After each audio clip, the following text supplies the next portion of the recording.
Hərəkətdə iştirak edən oynaqların mütəhərrikliyi nədir anam? Bəli. Aha. Əzələ bağ aparatının elastikliyi.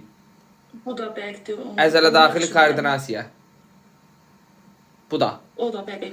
Aha, əzələ daxili koordinasiya. Müəllim, mən... Yox, Səid müəllim, sual vermişəm, siz ağsaqqal. Vermişəmsə, bəli. Bəli, mən vermişəm. Aha, gecəniz xeyrə. Antiqonis və singes əzəllər arasında koordinasiya nədir anam? Bunda deyəndə bəkdir, amma eləcə özü deyəndə qüvvə. Aha. Əzələrin boşala bilmə qabiliyyəti hansı hərəkət qabiliyyəti olacaq? Bu da bəkdir. 100%, qəşəng görgənsiniz. Hərəkətlərin icrasından orqanizmi qızışdıra bilmək bacarığı. Bu da bəkdir. Bu da bəkdir, bəli. Sonra, bəs ətraf mühitin temperaturu?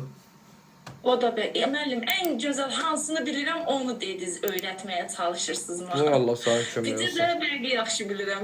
Qalan heç birini Yaxşı. yaxşı bilmirəm. Görürsünüz, bu da müsəlmanın yaxşılığı.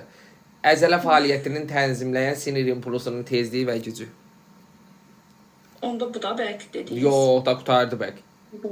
Hə, bəs onda keçir sevincliyə. Bəqdən sonra çevik gəlir. Ay, şükür Allaha.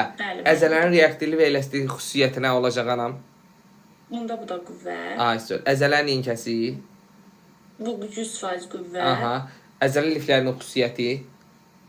Bu xüsusiyyət söz var, bu da qüvvə. Aha.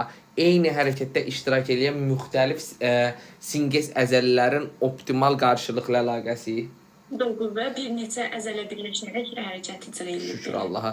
Antiqonis və singes əzələlərin koordinasiyası. Koordinasiya arasında sözü yoxdur, bu da qüvvə. Aha. İcra olunan hərəkətlərin və icra rejiminin səmərəliyi. Səmərəlilik varsa bu da qüvvə. Qəşəng. Maddələrin mübadiləsi orqanizmin enerji mənbələri və onların xüsusiyyəti olmalıdır, səhv eləmirəmsə. Ha, bu da qüvvədir. Bu da qüvvədir. Hərəkətləri düzgün təhlil etmək və düşünmək bacarığı. Çeviklik. Qəşəng. Hərəkətlərin analizatorlarının səmərəli fəaliyyəti. Analizatorlar, onda da çeviklik. Hərəkətlərin analizatoru bəli, çevik olur. İdmançının təcrübəsi, ümumi fiziki hazırlıq səviyyəsi. Çeviklik. Bu da çeviklik. Aha. Təşəkkürlər anam. Sağ olun müəllim.